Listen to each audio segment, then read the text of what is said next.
Well, since you want to talk about it, let's talk about it. All right, what's up, y'all? We are back at it. I know it's been a while.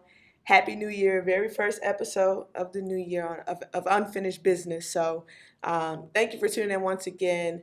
We're trying to get a little bit more consistent. I know we kind of fell off a little bit at the end of the year, but y'all worried about old stuff. And it's a whole new year. So, we going to get better at it. But with that being said, thank you guys for watching. For those of you on YouTube, I need you to like, comment, subscribe. If you're watching, if you're listening, right, subscribe. We're on Apple Podcasts, Spotify, Google, everything you can think of. So just go ahead and click that subscribe button so you can keep up to date with the different episodes that we're going to be dropping this year.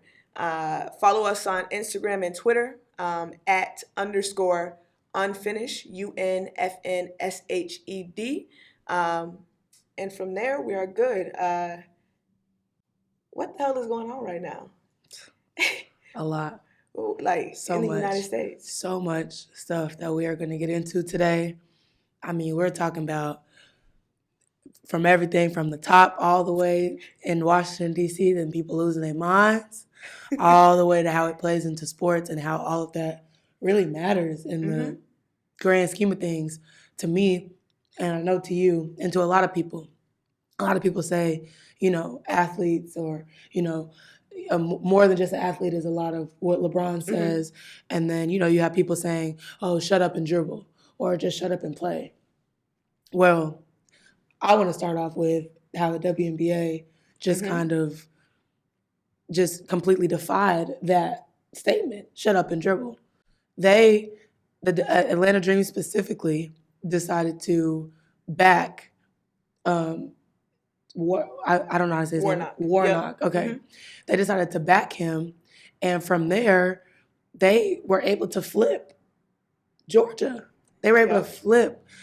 And I mean, I'll say that I think that started with them. And I don't, who knows if it gets done without them, to be honest. But that's huge for that to be, for women, especially a team that is majority women of color, to sit there and decide, no, like we're not. This is our state, so to speak, and no, we're gonna flip it, and we're gonna start to try to make a change towards something better, and even it goes all the way up to their owner, or their partial owner.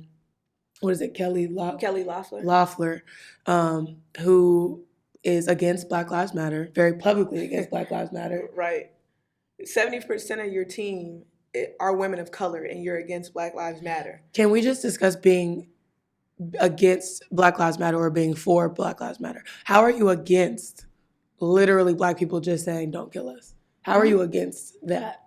You can be against white supremacy because it's white supremacy. You're literally saying that you're against bigotry and hatefulness, and Black Lives Matter doesn't stand for any of that. Black Lives Matter literally means my Black Lives Matter, my Black life matters.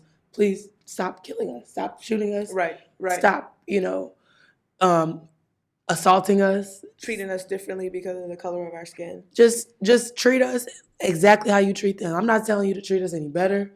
I'm not telling you to shoot them like you'd be shooting us.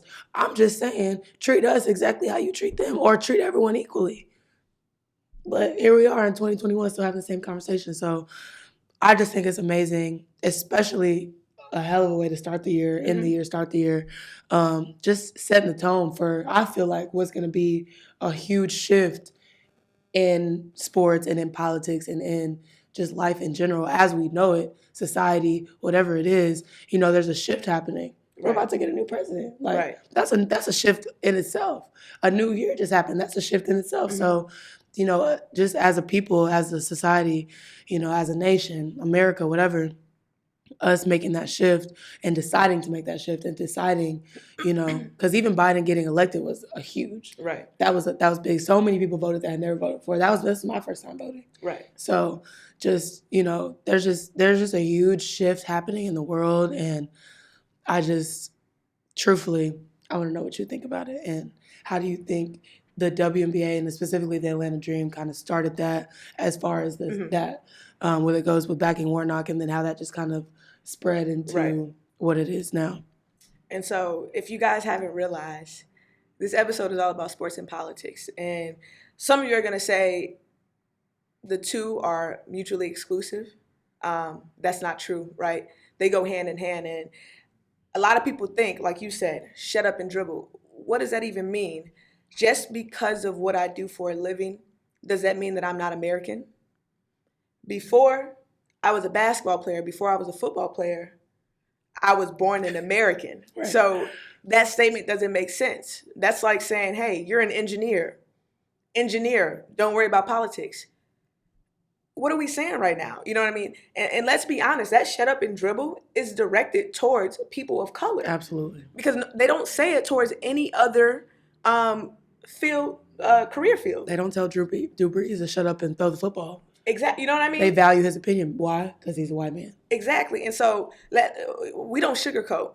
We just going to tell it exactly how it is. You know what I'm saying? Not going to do that over here. At all. Not on unfinished business. We're not doing that. Okay?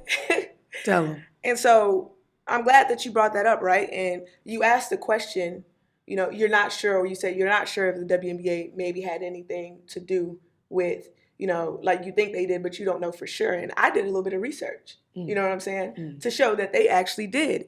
And so let me tell you just a little bit of background for those of you that don't know. Republican Kelly Loeffler, she had one of the seats in the Senate in Georgia. And there was 2 spots up for grabs, right, that the Democrats were looking to flip.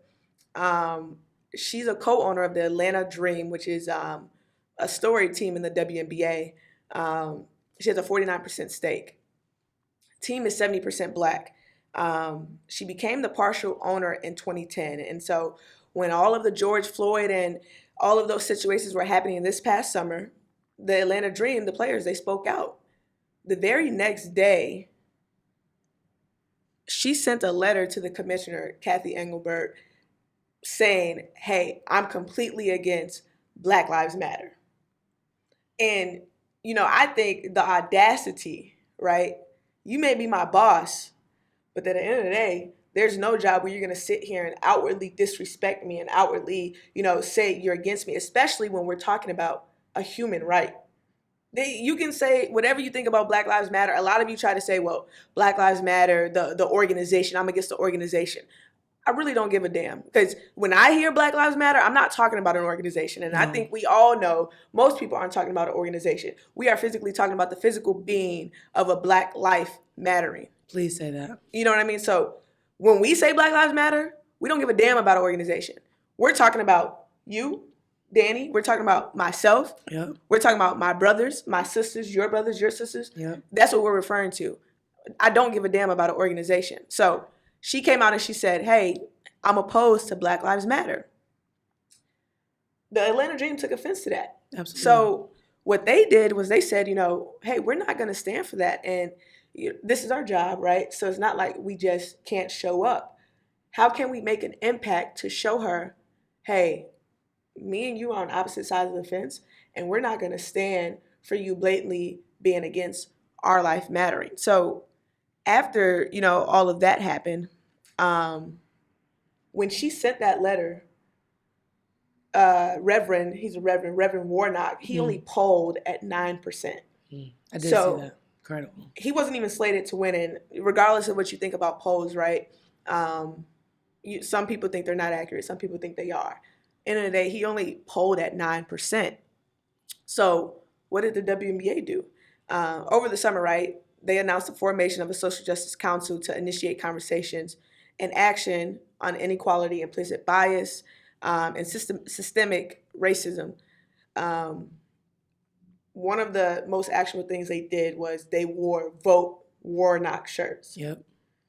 And so this I thought was kind of interesting because they always talk about the ratings and the views of the WNBA. Yep. But immediately after they wore those shirts, in the 3 days that followed, Warnock's campaign raised more than $236,000, and he added nearly 4,000 followers on social media. Wow.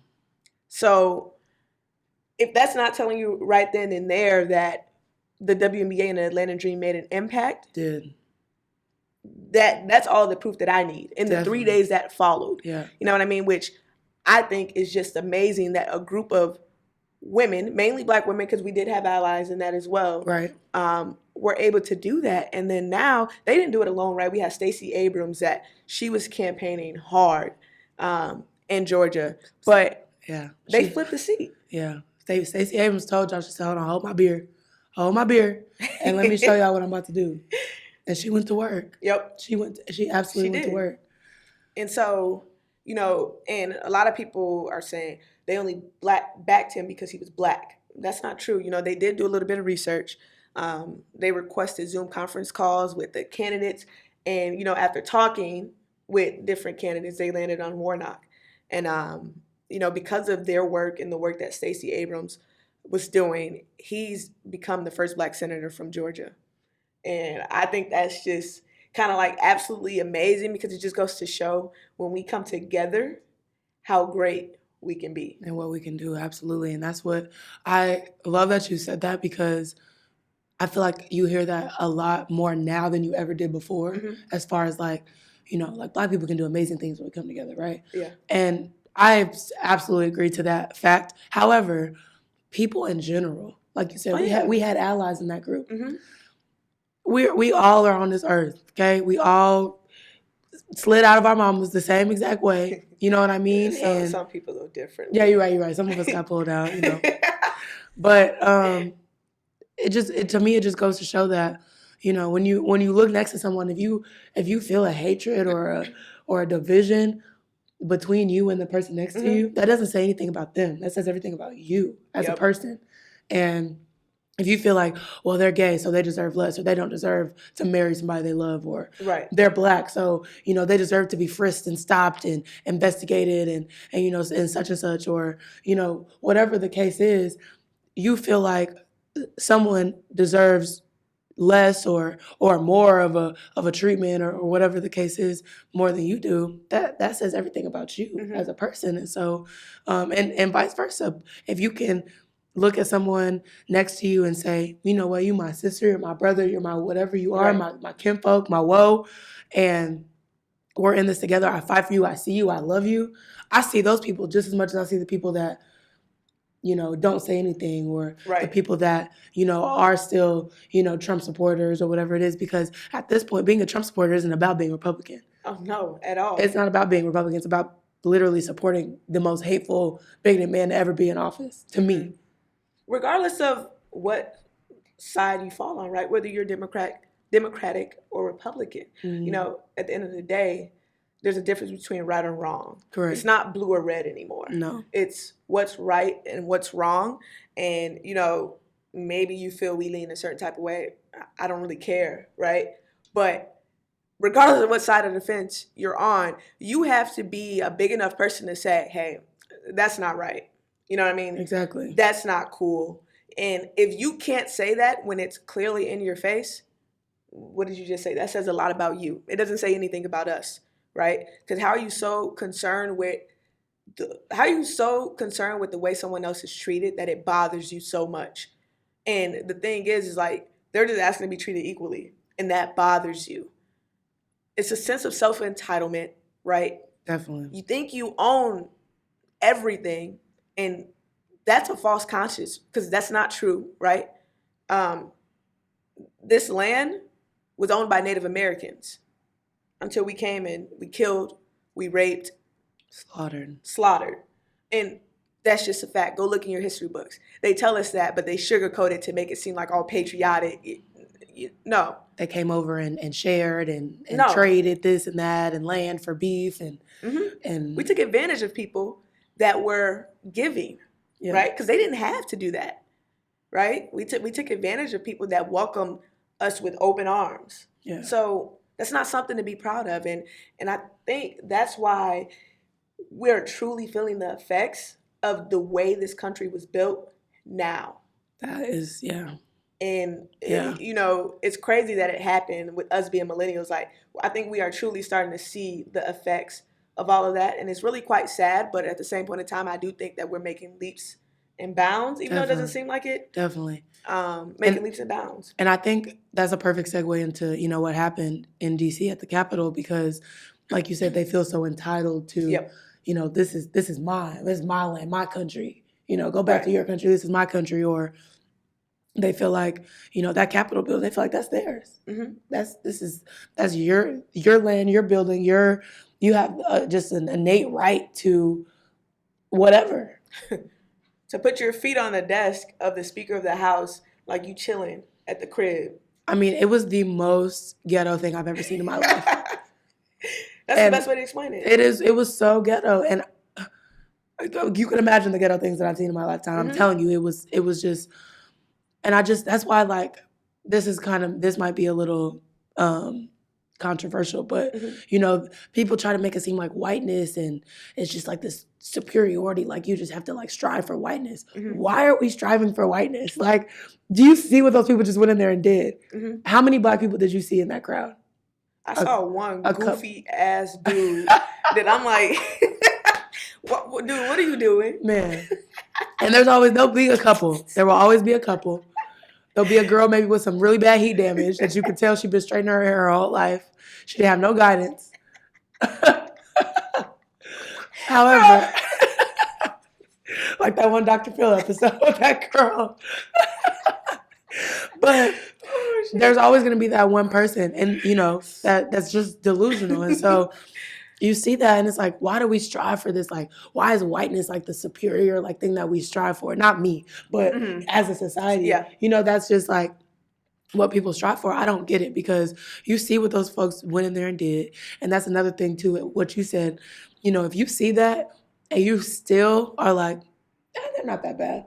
Or they stole the election. They were trying to take back what was theirs. Or no one stole the election. Like, they counted those votes how many times? How many times has Joe Biden won? Again and again. But they say the 25th, Joe Biden has won the presidency for the 25th time this year. Literally. Like, I mean, it's fine. Y'all lost. Okay, cool. Like, I understand that Trump has made such a divide in this country that people feel like because he lost, like you said, they just feel like they just have this right to have this man in office that they voted for. So how dare he not win? How dare so we'll elect somebody else? You know what I mean? Mm-hmm. And that division, that red, like you said, it's not red and blue. Mm-hmm. It's not, to me, it's not black and white either. I don't know what it is. It's right and wrong. At the end of the day, it's literally hate and love. You know what I mean? Yep. And if you can sit over there and be hateful and just decide to just spew literally hate and incite hate at someone else because they look different or they love somebody different or whatever the case is, I don't have nothing for you. And your president, who's about to be up out of there in less than 10 days, he don't got nothing for you either. And I just hate it how people are so outwardly hateful, and I feel like that was not a thing a few years ago. Like, if you were racist and if you were, low-key bigoted, it was like that was something you talked about with your friends at the gym or something like that. It was like in secret. Mm-hmm. You were hateful in secret. Okay, cool, whatever. Racism is never going to die, let's be honest. Mm-hmm. So, okay, cool, be hateful in private. But it amazes me how openly racist and openly hateful people are now. And I truthfully believe that Trump brought that out of so many people. Yeah, he did. He did. And people aren't afraid to walk around with a Trump hat on. To me, I see a Trump hat, I think you're racist. And I'm sorry. Like, that's the instant correlation between the two. Right. Especially in 2021. Especially after those riots. Yeah. Especially after all the things this man has said and done. So. And honestly, though, I'm thankful for Trump. As crazy as it may sound, because I would rather I'm the type of person, I'm direct. So if you feel some type of way, let me know. Yep. You know what I mean? It doesn't help either of us, because what makes me nervous is that I've been around these people my whole life, and they never thought that I mattered. Yep. You know what I mean? The same people that were cheering for me in the stands at my games. Oh, you're so good at basketball. Oh, you scored, this amount of points, X amount of points. Whole time, you still thought that I was inferior to you because of the color of my skin. And so I thank Trump, because those people that are outwardly racist and things like that, they show their true colors. And I can't tell you how many people that I was just like, whoa. And you can't come back from it. You cannot. No. You cannot come back from it. No. You literally can't. And So I do thank Trump for that. And, as far as the riots, man, like, a lot of people were talking about it. Me personally, I didn't give a damn. And the reason why is because I'm not a conspiracy theorist, but I think it was planned. Because there's no way that you can tell me that one of the most supposedly secure buildings in our country was able to be stormed by a bunch of freaking idiots, is what they are. Yeah. There's no way you can tell me that. No. Trump had even mentioned something about January 6th. He knew something was coming, and they're talking about protesters. Stop it. Nope. Well, Marlon say his kids on his basketball team, they say, stop the cap. That's a little phrase they use nowadays. Stop the cap. Please stop it. They're not protesting. And Draymond Green, and I'm going to read what he said word for word after his game. And so the NBA, right, they didn't vote, considering the circumstances. They didn't cancel any games. They didn't postpone or anything like that.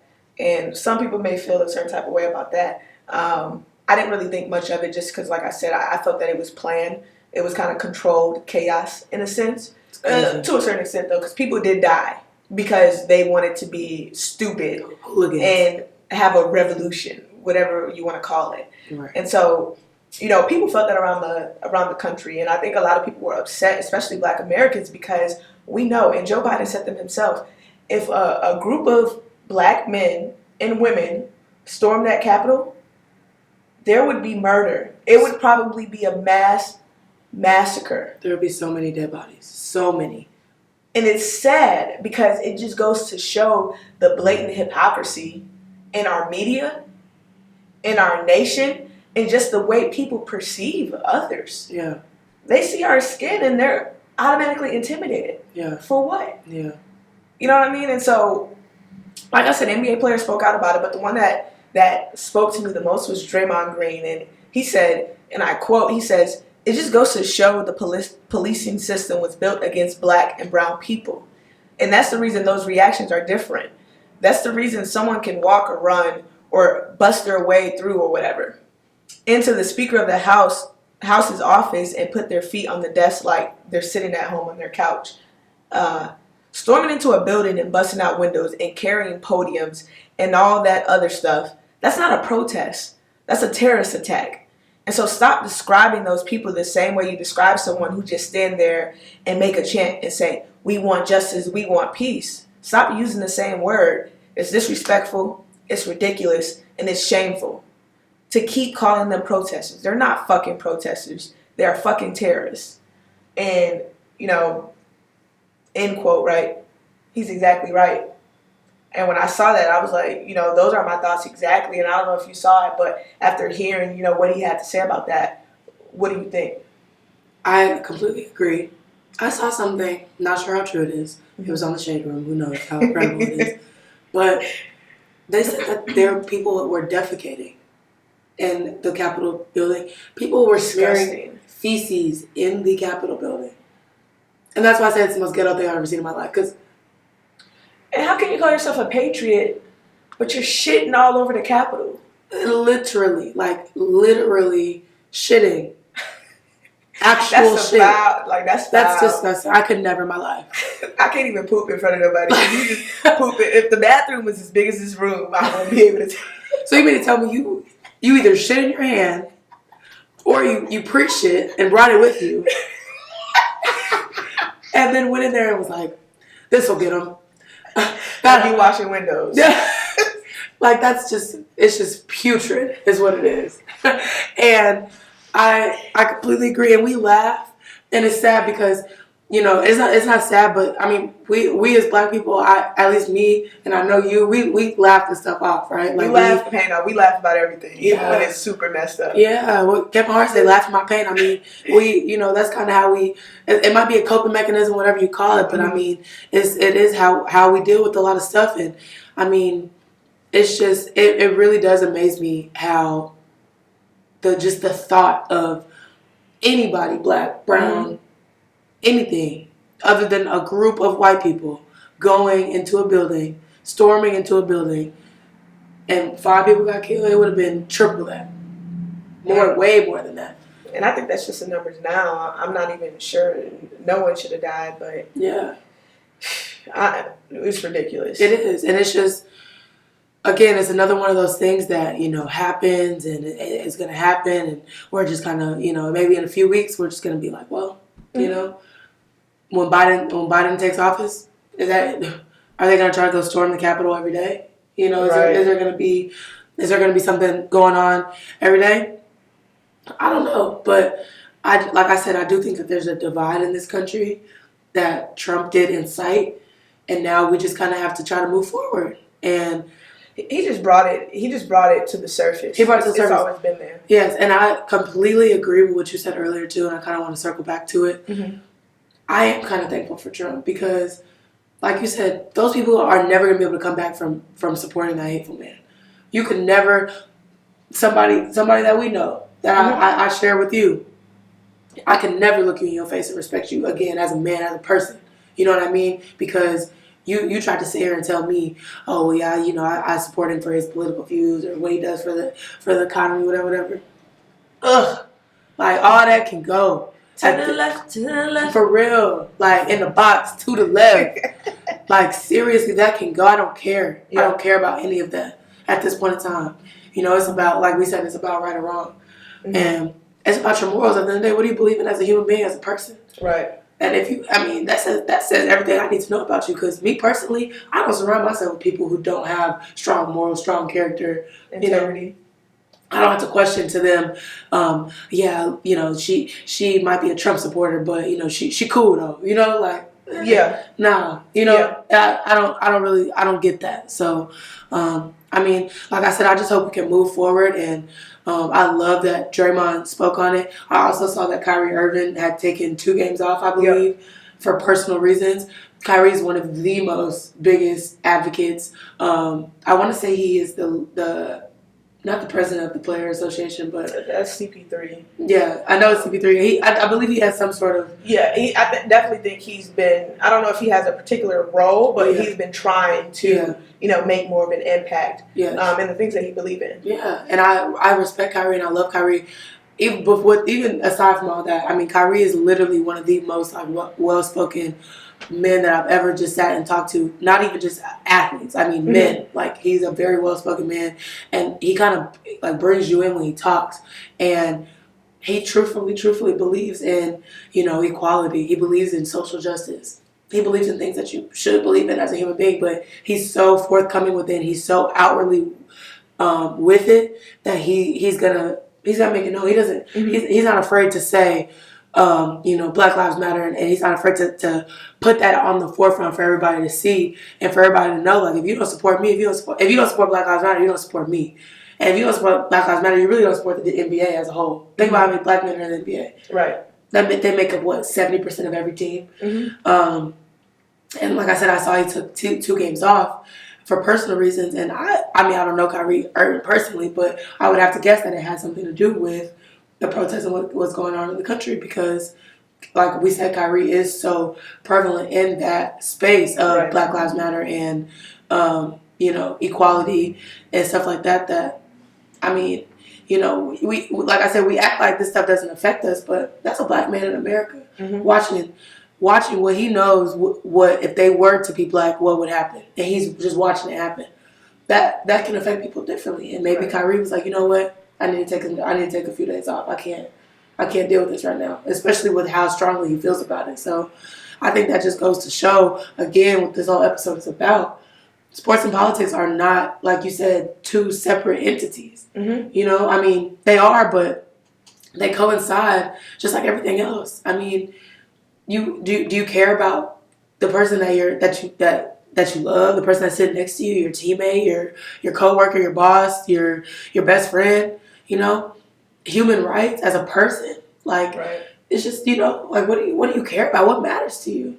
You could walk around on this earth and not give a damn about anybody and only be worried about you. Okay, cool. Mm-hmm. I'm sure you'll live a very miserable life, but fine. But when you decide to that something matters to you, you care about something, you go in for that. You go hard behind it. You die for it. You die about it. You know what I mean?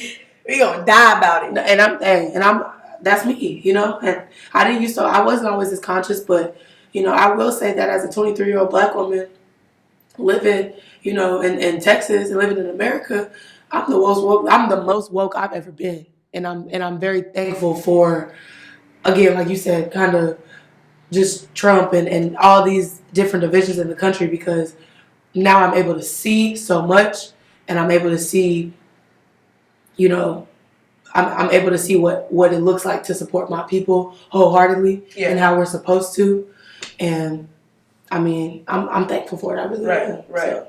And I'm glad you brought up Kyrie, though, because I did see something that said, and I don't know if he actually said this, but I thought it was pretty interesting due to the comments that came from it. But they asked Kyrie why wasn't he playing, and he said, because I didn't feel like it.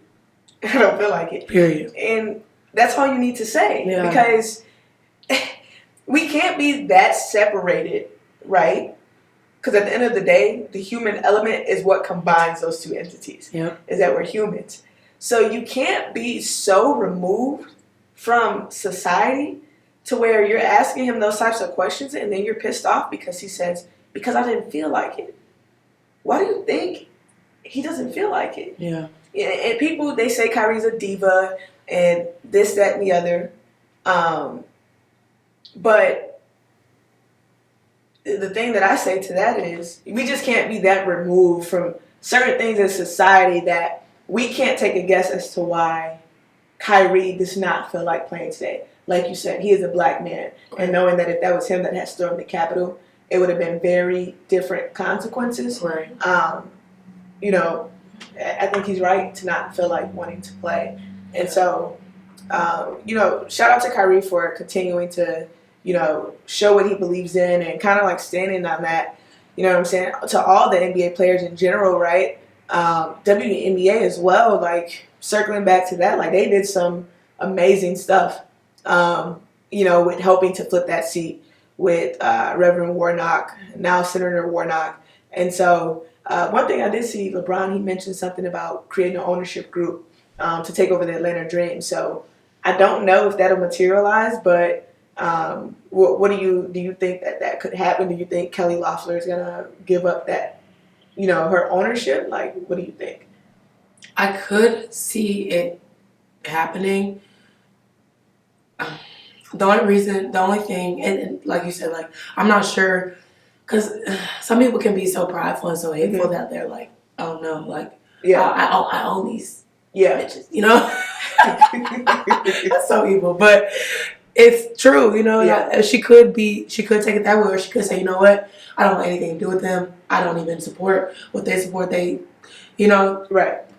Just be done with it. Well, I'll wash my hands with it. I'll give it up to, the right price, the right person, whatever. So I hope that they can get that done, because I also saw Melo kind of jumped on that. It was like, let's do it, bro. So that would be huge. That would be so big. And in general, I mean, the WNBA growing. Mm-hmm. I saw they're trying to add an NBA team or a few more NBA teams.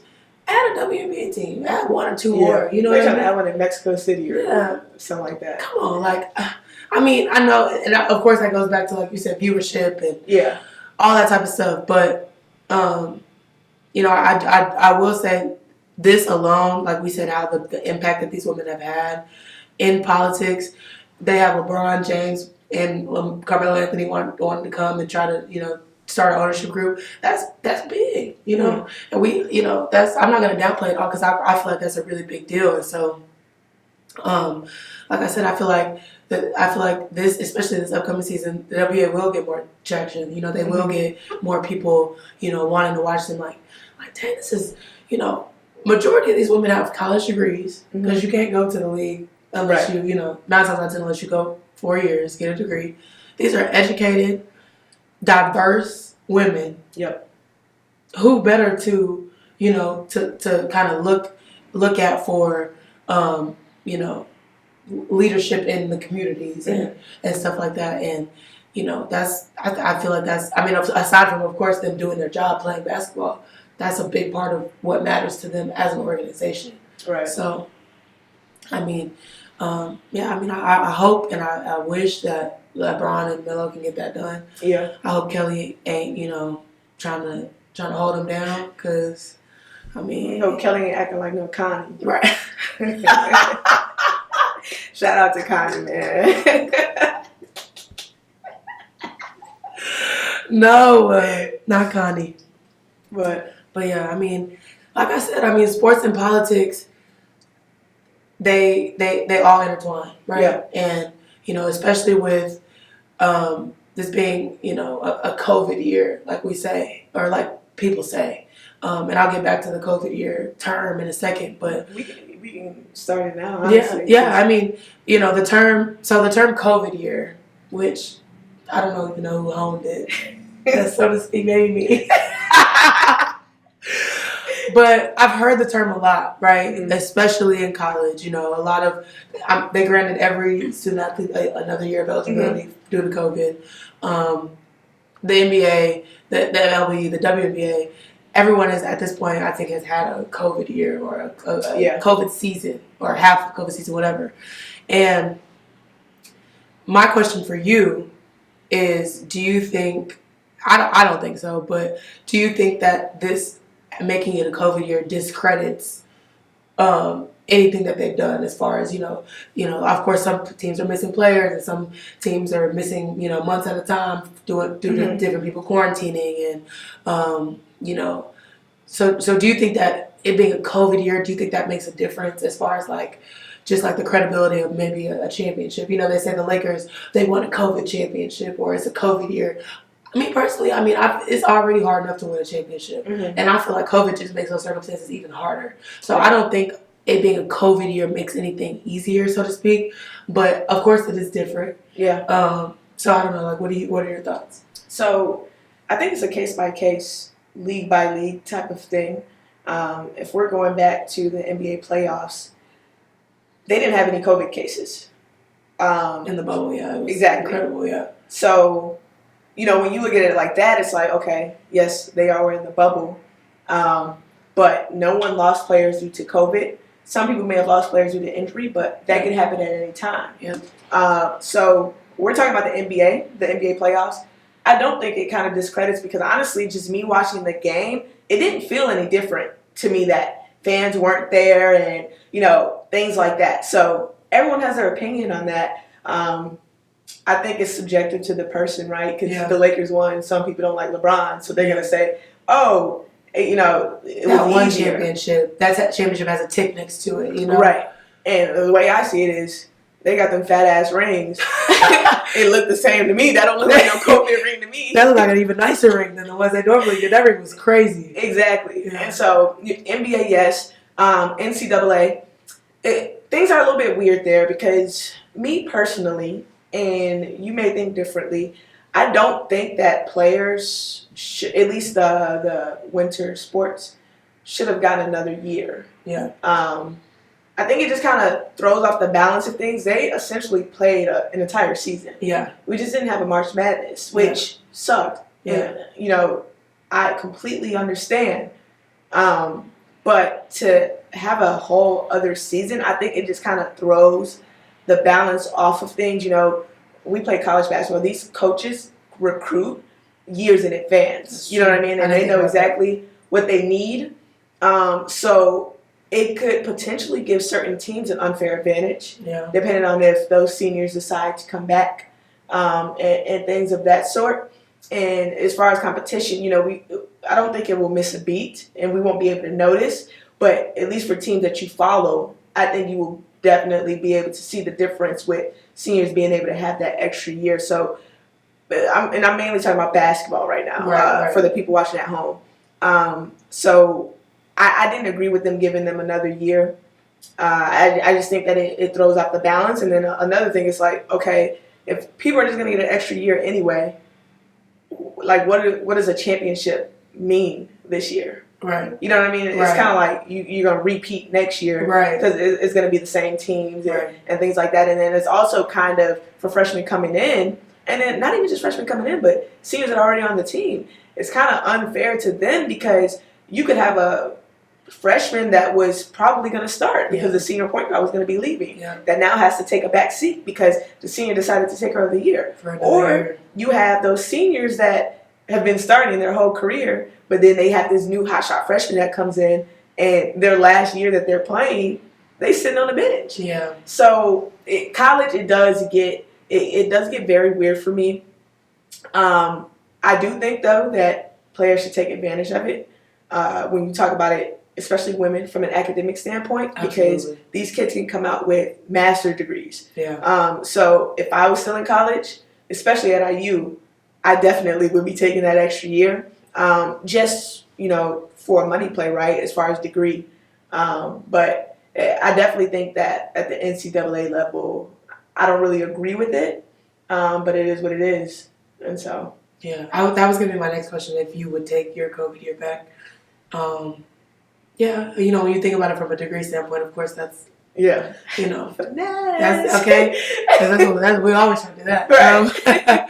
But yeah, I mean, I do agree. I feel like, the NBA is different. Professional sports is completely different as far as, a COVID year. But in college, it does get a little messy and a little, kind of gray as far as eligibility goes and playing time. And I mean, if you have a high school kid that isn't, you can't get an extra COVID year in high school, so Yeah. you got to go to college. Well, Exactly. like you said, you already have a full 13-man roster. You only get 15 scholarships as a women's college program.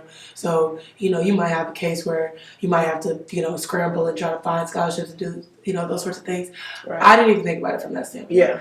And that's actually super interesting to even think about, because it goes way beyond, just the credibility of the COVID year. Mm-hmm. But I've also seen a few players, they opted out of the season because they just were like, I'm either ready to go pro, Yep. and I know I can and I know I will, or like you said, their season had already been over with, so it's like, why would I come back for another season?